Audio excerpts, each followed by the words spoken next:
Let us start the class today. The last class in Saturday, I have started this relation between the elastic constant, but we could not finish. So I have to start it from the beginning, very beginning.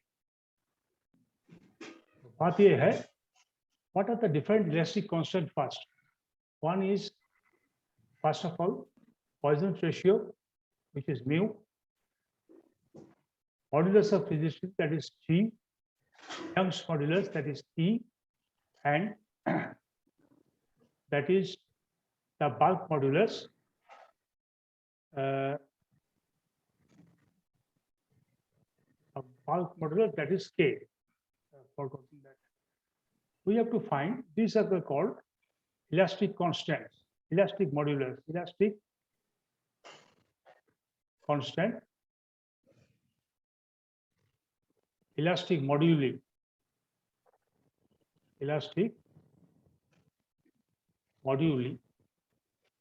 in plural number.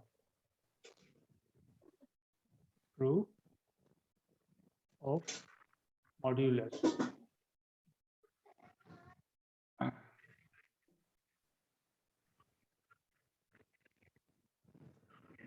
Now, let us find out there is a specific analytical relation between these four elastic constants, which is defined as elastic relation between the elastic moduli. Means all four elastic constants have an analytical relation among them. And we have to calculate them in the view that if you know a few of them, we can calculate the other of them. That is the idea. Because all these elastic constants are essential in a item for a prismatic bar subjected to a load under the elastic limit and which obeys Hooke's law. And we have to know what is the relation between stress and strain, what is the relation between lateral stress and lateral longitudinal stress, what is the relation between shear stress and shear strain, and what is the relation between bulk modulus and direct stress causing this modulus. Now, let us consider here a square element A, B, C, D. An element can be square, but it must have a certain amount of thickness. Here we assume the thickness equal to unit, means equal to 1. Thus, this square element is like a piece of paper which is lying on your place on this table or on your blackboard or on your answer scripts. Now, it is supposed to be under a shear stress, subject to a shear stress tau over one of its edges CD. And we can say that other edge AB opposite to the CD is rigid. This edge is rigid. So, if it is not rigid, then after the application of the stress, this rectangular block of like a thin sheet will take the form of A, B dash, C dash, or D dash. Or if we assume AB is fixed, it will take the form of A, B, C dash, and D dash. Assuming AB is not moving, but the side CD is moving to a position D dash, C dash. Now, we consider that as we know, due to the action of shear stress over which is acting parallel to a certain surface, it will cause a deformation of the surface, not elongation or contraction, but a deformation. It is angularly that constant material or constant bar or constant element will be angularly deformed. Hence, it will take, it was initially before the load, it was on the position A, B, C, D, and after the application of the external load now, it will deform and take an angular position A, B, dash, and D dash. Or if we assume AB, edge AB is not fixed, but only the point at the edge A is fixed, then it will take the position of A, B dash, C dash, and D dash. And we consider that the total change in the corner angle should be plus minus 5. But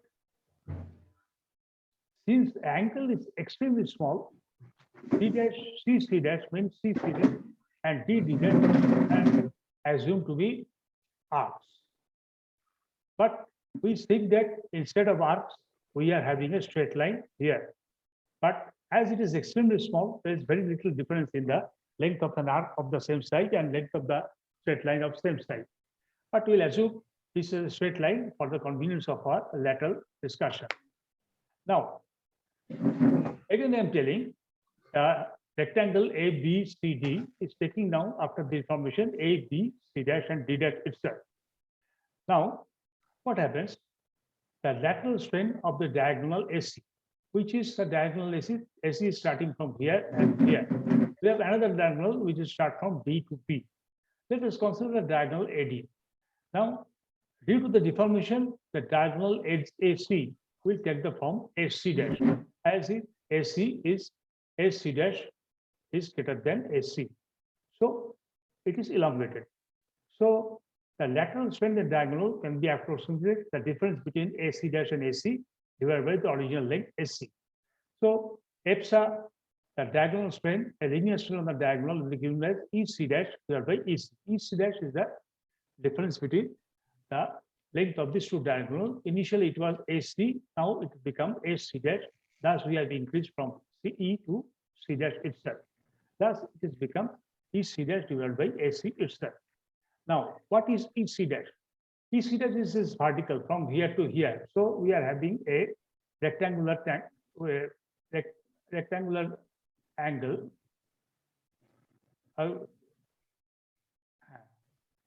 We have a triangle which is C dash, and E, and where this angle is equal to 90 degree, or is the rectangular angle is there. Now, what is CC dash? What is EC?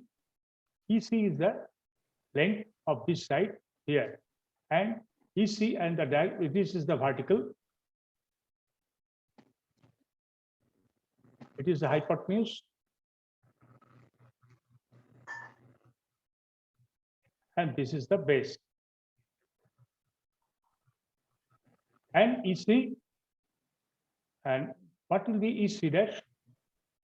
That is from here to here, which is the length, a difference in length between AC and AC dash is given by CC dash divided by multiplied by cos 45 degree, because we are thinking all these angles are equal to 90 degree. This right angle triangle, 90 degree, 90 degree. So the angle between the diagonals is supposed to be more or less 45 degree for both AC and both AD.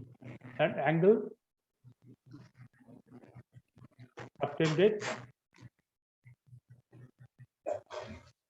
by diagonal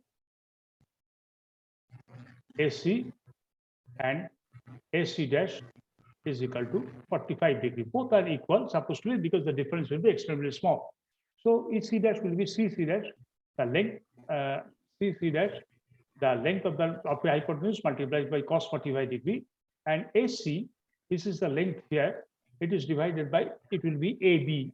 This is the base divided by the angle between the hypotenuse and base. Actually, we are looking for the length of this hypotenuse AC. So AC will be AB divided by cos 45 degree, or CC dash by AB, that is CC dash. This is CC dash divided by AB itself, or multiplied by CC dash by AB multiplied by cos square 45 degree. And as we know, CC dash by AB, that length subtracted by the original length, is given by the phi, that is phi multiplied by BC. So phi is equal to cos 45 is equal to square root of phi into BC, phi BC. What is the angle?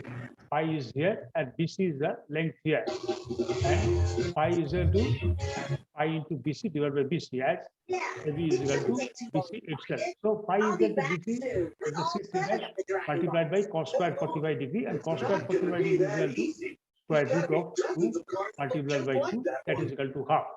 So this is cancelling each other, and cos square 45 is equal to half. So half cos by half phi by, it will become the EPSA, the elongation of the diagonal is given by pi by 2, elongation of. I'm gonna go now, so I have to go in that direction, right? Hello? Hey, flying Nimbus! AC is equal to pi by 2. I'm going to leave the other Dragon Balls with you, Luca. Put them in a safe place. This is so cool. We're going to see all 7 Dragon Balls come together. Yeah, but the very best comes at the saddest. Let's go, Flying Nimbus!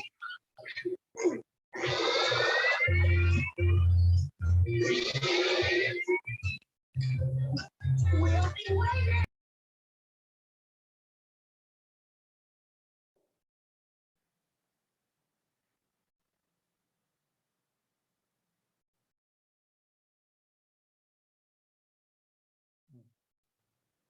Now,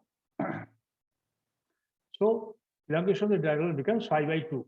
But modulus of visit, you know, tau is proportional to, shear stress is proportional to the phi. Shear stress is proportional to phi, or G is equal to tau by phi. Or that is tau is equal to G into phi itself. So G is equal to tau by phi itself. So that if we put the value of EPSA there, tau by phi, then it will become, and no, let us make like this. Phi is equal to tau by G itself, or phi is equal to tau by G itself. Thus, EPSA or elongation is become tau divided by 2 into phi itself. We are replacing simply phi, simply the elongation by pi base of phi by 2 itself.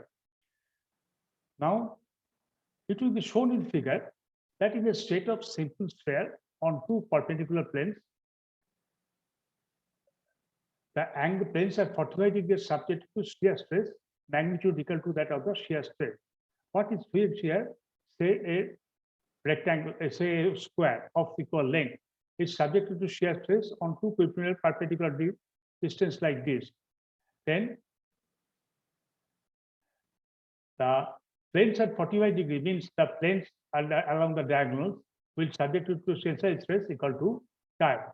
So this plane is equal to subjected to shear stress tau, and this plane is also subjected to shear stress tau itself.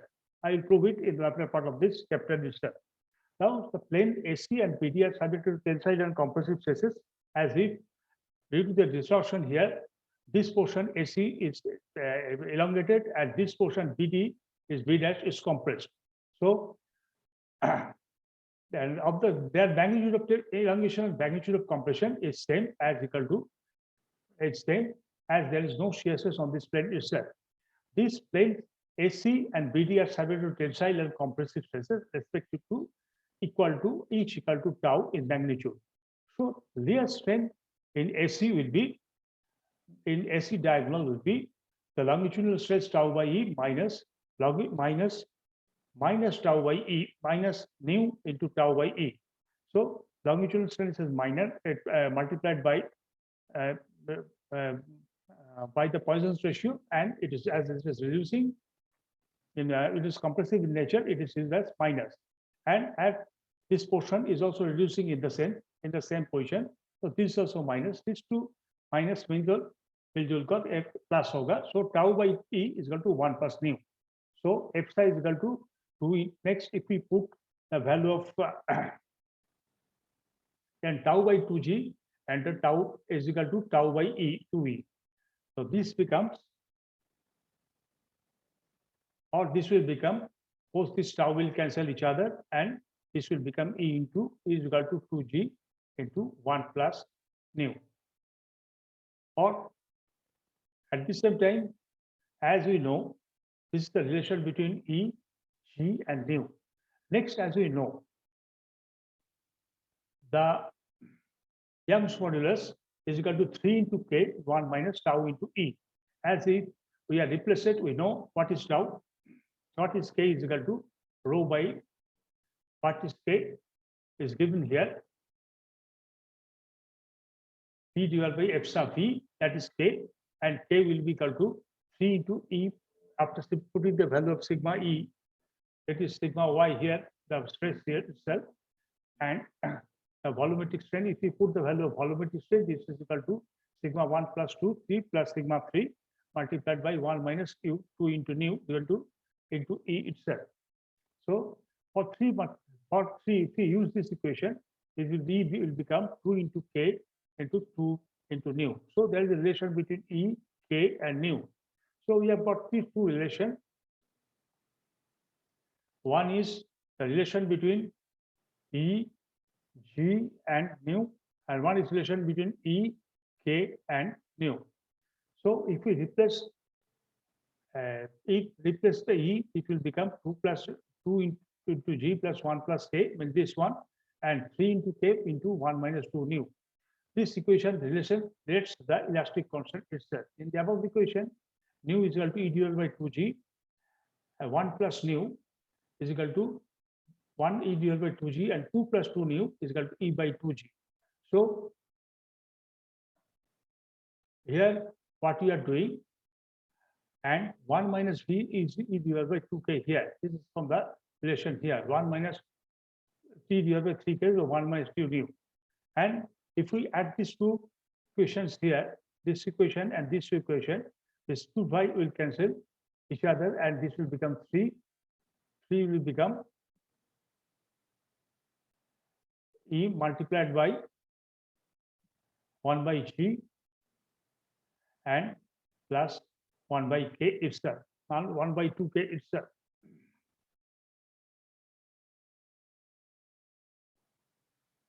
One by 3K itself. And this will, after simplification, will become, and if we multiply this, this will get 3 E plus G, E plus 3K. Yes, if we take this E out, 1 by G, it becomes E 1 plus G plus 1 plus E by G plus E by 3K. If we take the E out, it will be 1 by G, 1 plus 1 by 3K. Thus, 3 is equal to E into 1 by G plus 1 by 3K, and this will add equal to E divided by 3 into kg multiplied by 3 into k plus g. Thus, E will become this 3 kg multiplied by 3 means 9 kg, and divided by 3k plus g. So this is the relation between F star, bulk modulus, and bulk modulus as well as modulus of rigidity itself. So we have got these three relations here.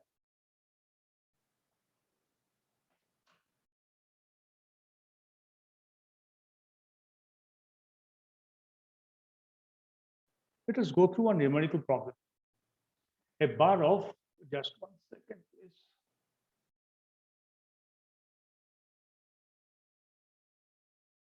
A bar of 24 millimeter diameter, means it is round, and 400 millimeter length is acted upon by a axial load of 38 kilonewton. The elongation of the bar and the change in the diameter are measured by 0.165 millimeter and 0.0031 millimeter respectively. So determine the Poisson's ratio, determine the value of the 3 millimeter itself. So length and diameter length of the bar is given. Axial load 38 kilonewton is given. Elongation of the bar or change in diameter is measured as elongation means change in length of the bar, that is equal to delta. Delta is equal to 0.165, and change in the diameter, that is delta of the delta into length and delta into V. Delta into D is equal to 0.031 mm. This is the elongation or contraction. This is either elongation but not strain. It is the amount of increase in the length, amount of increase or decrease in the diameter, but not exactly the strain itself. It is not the ratio meter between the increase in length divided by original length. So it is given diameter of the bar is given, external applied load is 38 multiplied with 10,000 Newton, and diameter of the D, delta D is given here 0.0031, it is 0031, 0031, and delta D 0.165 millimeter, L is equal to 400 millimeter itself. So what is the area of the cross-sectional area of the bar? That is pi by 4 into 24 equal to 144 into pi itself. And sigma will be equal to the load 38 kilonewton multiplied by 1000, 38 Newton divided by the cross-sectional area equal to 84 MPa itself. Just 1 second, please.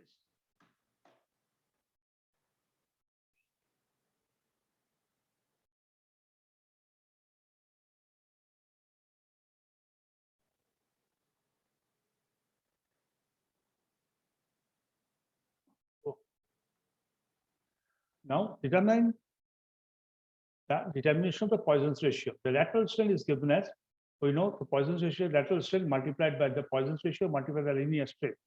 So this is strain, but not strain, but not elongation.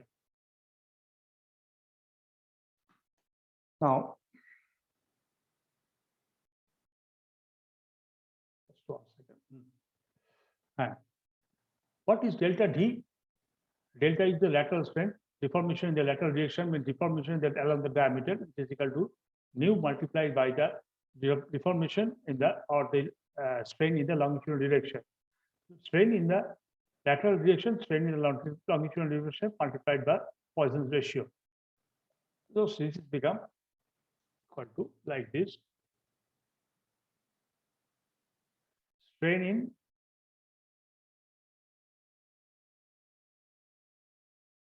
lateral direction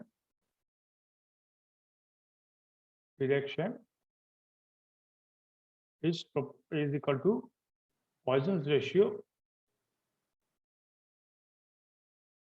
and multiplied by strain in rectangular in longitudinal direction.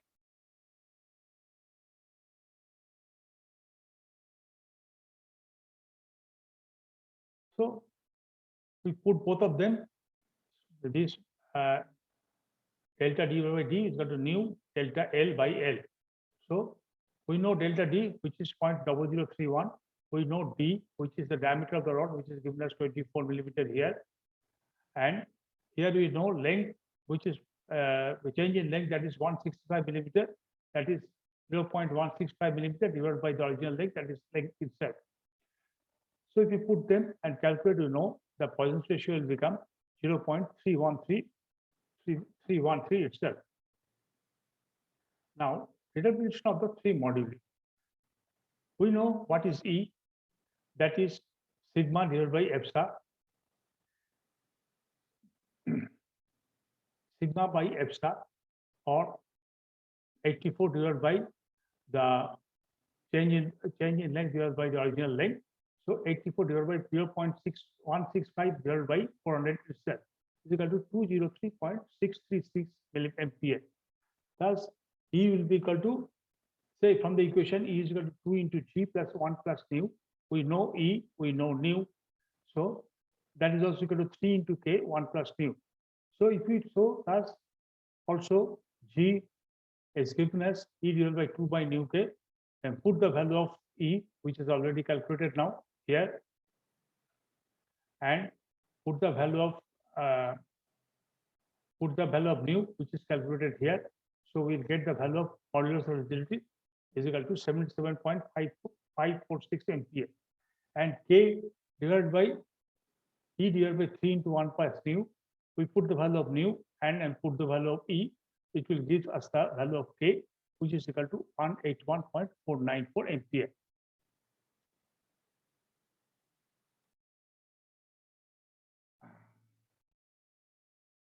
Let us go for another problem. So we have got the answer itself for the first problem. Let us go through another problem.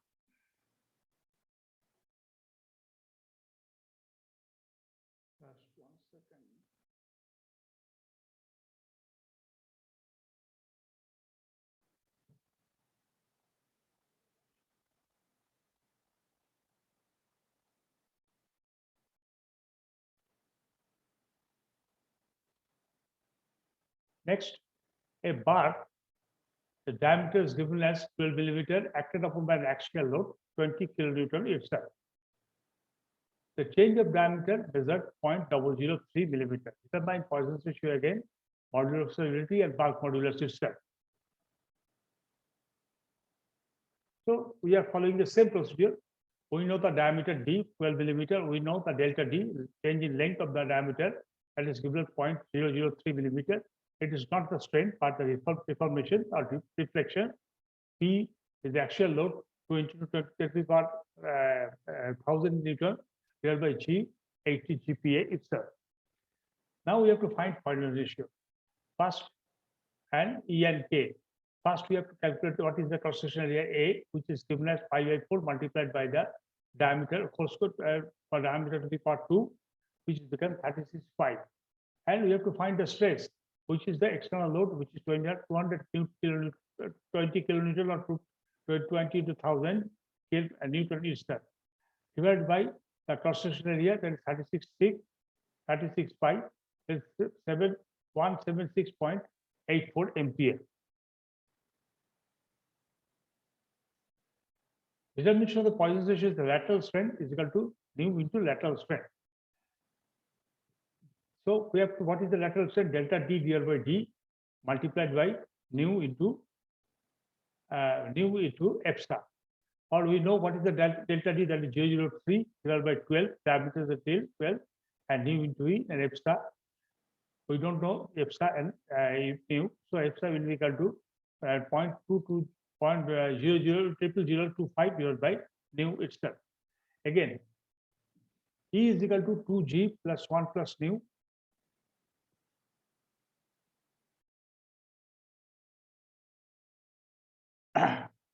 This 2G into 1 plus nu, 2 into 80,000 kilonewton, which is given here. Here, length of the bar is not given, but the modulus of rigidity at G is given. So E into 2 into 80,000 into 1 minus nu, 1 plus nu, or 160,000 plus 160,000 into nu is equal to E itself. Also, we know E, sigma, which is the 176 we have calculated here, and E F star 100.0025 divided by nu itself. As we know, nu is equal to the longitudinal strain divided by the Poisson's lateral strain. Lateral strain F star to the power lateral D or delta D by D itself. So put this value here, we'll get E in terms of 706,360 nu itself. If we put this value here, then in this equation, in place of E is replaced by 107,360 nu. Put it here, and others are given as it is. So we got an equation 707,306,360 into nu is equal to 160,000 multiplied by 160,000 into nu. Thus, after simplification, we get nu is equal to 0.2923. Now, determination of E, we know this value of E here, we know G, now we have calculated nu. If we put this value, we'll get the value of nu.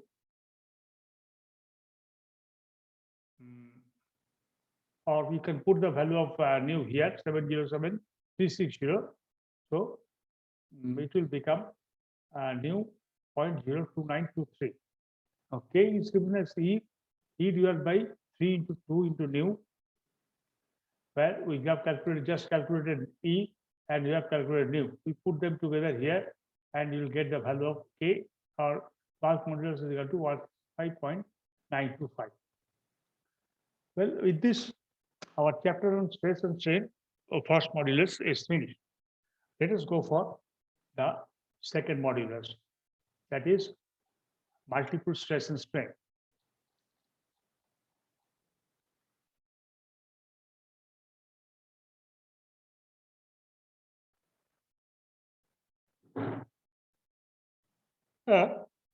Initially, what we have assumed, bar is was loaded,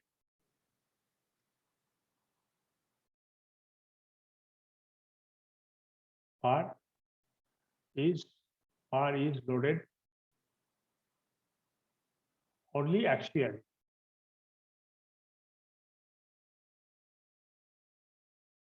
Bar is loaded axially. So here, there in this situation, bar is loaded with two or three different type of loading. All are different from each other. The direct and shear stresses are sum to get act independently, but the stresses are determined on planes in the normal or tangential direction. But if most of the cases direct and shear stress act simultaneously on the body and the maximum value of the material stress resultant reducted life is given as maybe either direction than of the load application itself. So therefore, reverse necessary to find an stresses on planes other than those of load applications itself. In practical problems, the stress varies from point to point in a loaded member. Therefore, the equilibrium of an element at a point is to be considered by taking the element of the impedance element so that the stresses approach the coordinate axis at a point. But such a distribution of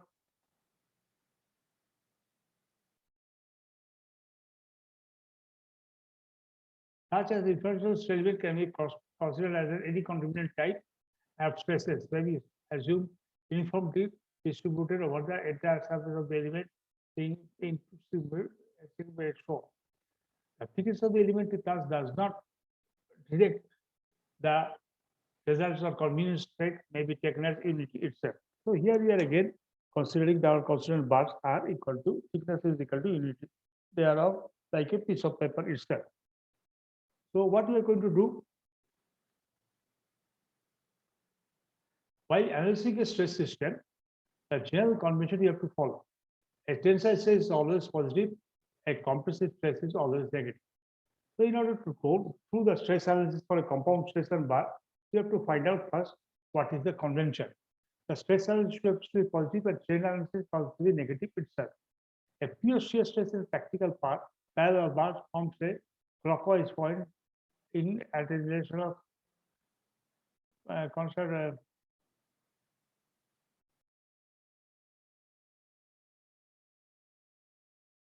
now a pair of shear stresses on the parallel planes forming a likewise couple is positive and a pair of counterclockwise couple is there. So when shear stress is forming shear stress as a parallel acting as a parallel plane, shear stress acting parallelly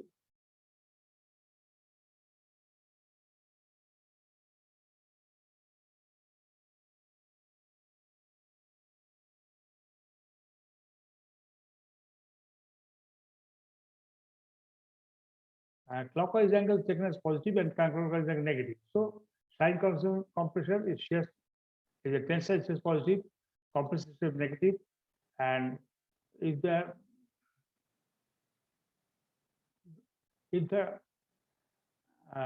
direct stress condition and divided by biaxial stress condition, next we'll consider pure stress condition and biaxial stress condition altogether itself. What is the pure stress consideration? Take a bar and acted upon by a curve force P and resulting in a direct stress sigma x along its length.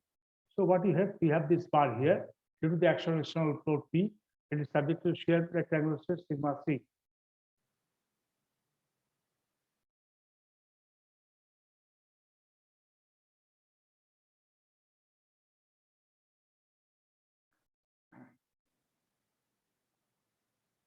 The stress on any transverse section such as BCDE, that is BCDE. This is transverse section is a resulting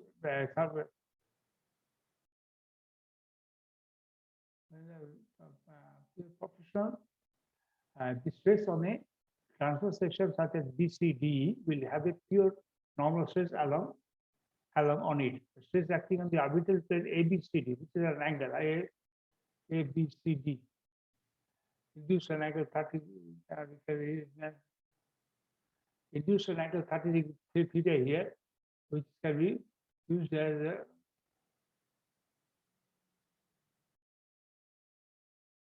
yes to have shear component result.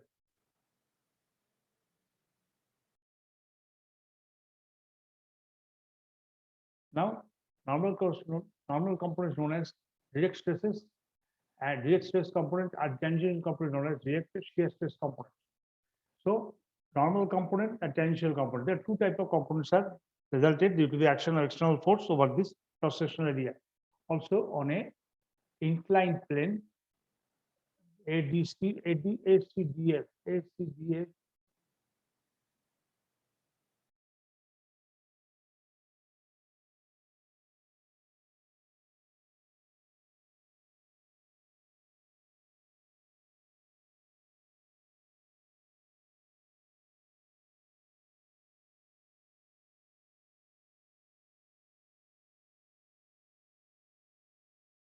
The stress components can be determined by the constitution of the force balance itself. If the bar is remains cut through the section ABC, say this is the bar which is more or less rectangular in nature, with passing a plane TCAA, which is here, which is an angle with the horizontal axis itself. Then what happens? A rectangular prismatic bar ABCDF is depending on the plane ABC, which is being taken as the objective itself.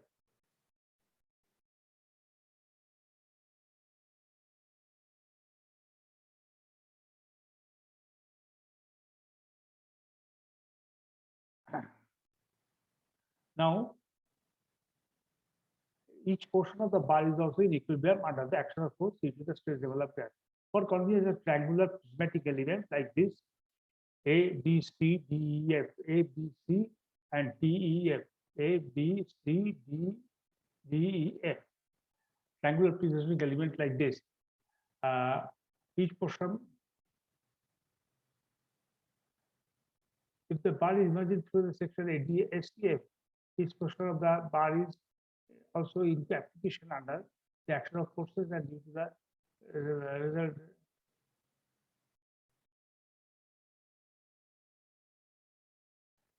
So thus the bar is and each portion of the bar is also in equilibrium under the action of forces due to the stresses developed in the level. For convenience, a rectangular prismatic bar ABCDF containing the plane ABACDF is